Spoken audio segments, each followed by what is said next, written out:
it's important for you to reach back, pull up, and push forward. So simple. I'm Monica Kaufman Pearson, and I am one of the hosts of A Seat at the Table. My mother believed that we're born with everything we need to be successful, but you have to be fertilized and watered and pruned and cared for in order for you to develop into the person God meant you to be. I grew up in Louisville, Kentucky, in an area of town called Smoketown. My mother always felt that the only way I would ever get out of Smoketown was to have a good education. And she was right. I was the first person on the maternal side of my family to graduate from college. She used to tell me all the time, it's what you do, what you have that makes you what you are. That was Hattie, full of sayings, but full of love, tough love. And I will never forget what my mother said. All work is good work as long as it's honest work and as long as it gets you to where you need to be. It's hard to believe, but in 1975, I was the first minority and the first woman to anchor the 6 o'clock news in this city. When I first started with WSB, I learned very quickly that in order for people to know who I was, I needed to go to where they were.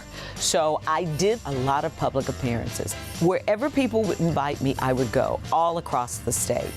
I worked at Channel 2 from 1975 until 2012. When I retired, Republicans and Democrats thanked me for my years of service in television. That touched me more than anything else. Then I knew I did something right. I am an A-type personality in that I always have to be the best at what I do. So when I went to grad school after I retired, I changed the way I was living, and I became very ill.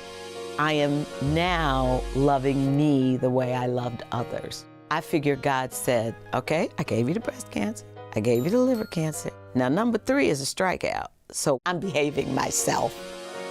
My husband John and I are really good friends. We'll celebrate our 12th wedding anniversary, and I will tell you, it's the first time I've ever felt married. I look at Claire and see me. Now, she's spoiled rotten, but she's also very thoughtful, very strong, and I just enjoy her. Claire spoke about her grandmother and what she learned from her grandmother and how, in many ways, I am becoming like my mother.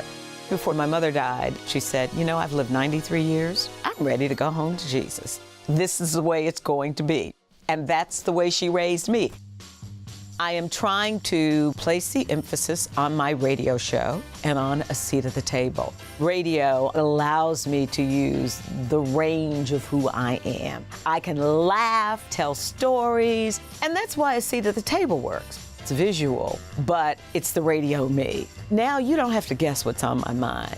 That's what I love about this show. It is honest. It's raw sometimes, but that's okay. I think sometimes we've been so politically correct that we cheat people out of knowledge and growth. I am very grateful that GPB asked me to do this because it's a matter of reaching back, pushing up, moving forward.